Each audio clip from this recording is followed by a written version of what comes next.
বিয়াম ফাউন্ডেশনের ঘটনার রহস্য ব্যাপকভাবে ঘনীভূত হয়ে নতুন দিকে মোড় নিয়েছে।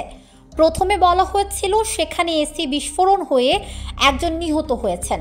সে খবর ঢালাওভাবে প্রচারিত হয় বিভিন্ন সংবাদ মাধ্যমে, কিন্তু সিসিটিভির ফুটেজ হাতে পাওয়ার পর রহস্যের গন্ধ বাড়তে থাকে।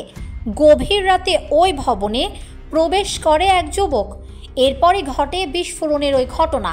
প্রশ্ন হচ্ছে, কে ওই যুবক, গভীর রাতে কিভাবেই বা ভবনে প্রবেশ করলেন তিনি, আর পুলিশ কেন আগে ভাগে বলে দিল যে এসির বিস্ফোরণে ওই ঘটনা ঘটেছে? রাজধানীর ইস্কাটনে অবস্থিত Bangladesh institute of administration and management বা বিয়াম ফাউন্ডেশন, সেখানে সেই ভবনের 504 থেকে 505 নম্বর কক্ষে অবস্থিত বিবিএস প্রশাসন কল্যাণ বহুমুখী সমবায় সমিতির অফিস। ওই অফিসের 504 নম্বর কক্ষে রাত 3:15টার দিকে প্রকাণ্ড বিস্ফোরণ ঘটে। এতে নিহত হন অফিস সহায়ক আব্দুল মালেক। আহত একজন গাড়ি চালক হাসপাতালে চিকিৎসাধীন। ওই ঘটনাকে পুলিশ এসি বিস্ফোরণ হিসেবে চালিয়ে দিয়েছিল। দেশের প্রায় সব গণমাধ্যমে পুলিশের বরাতে এসি বিস্ফোরণের খবর ছাপা হয়, কিন্তু বিএনপির মহাসচিবের একটি বিবৃতি নিয়ে শুরু হয় বিতর্ক। ওই বিবৃতিতে মির্জা ফখরুল কল্যাণ সমিতির অফিসে বোমা হামলায় একজন নিহত ও একজন গুরুতর আহত হয়েছেন উল্লেখ করেন।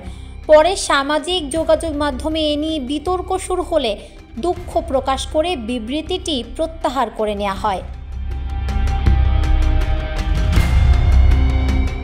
কিন্তু ঘটনার নাটকীয় মোড় নেয় বিসিএস প্রশাসন কল্যাণ বহুমুখী সমবায় সমিতির একটি সংবাদ বিজ্ঞপ্তিতে।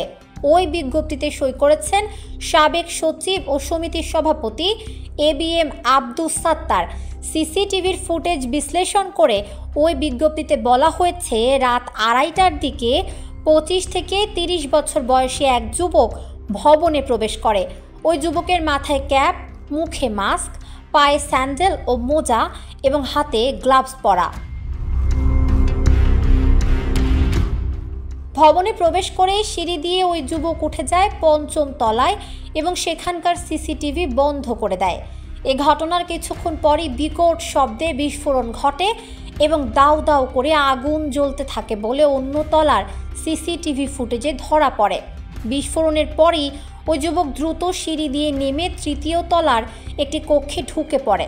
সেখানে প্রায় ঘণ্টাখানেক অবস্থানের পর নিরাপদে সরে পড়ে।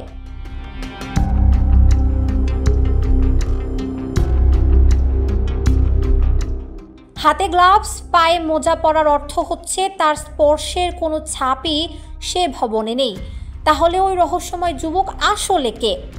বিসিএস প্রশাসন কল্যাণ বহুমুখী সমবায় সমিতির বিজ্ঞপ্তিতে বলা হয়েছে, সার্বিক পরিস্থিতি পর্যবেক্ষণ করে প্রতীয়মান হয় যে এটি একটি নাশকতার ঘটনা। এই ঘটনায় নিন্দা ও ক্ষোভ জানিয়ে দোষীদের দ্রুত আইনের আওতায় আনার দাবি জানিয়েছে বিসিএস প্রশাসন কল্যাণ বহুমুখী সমবায় সমিতি।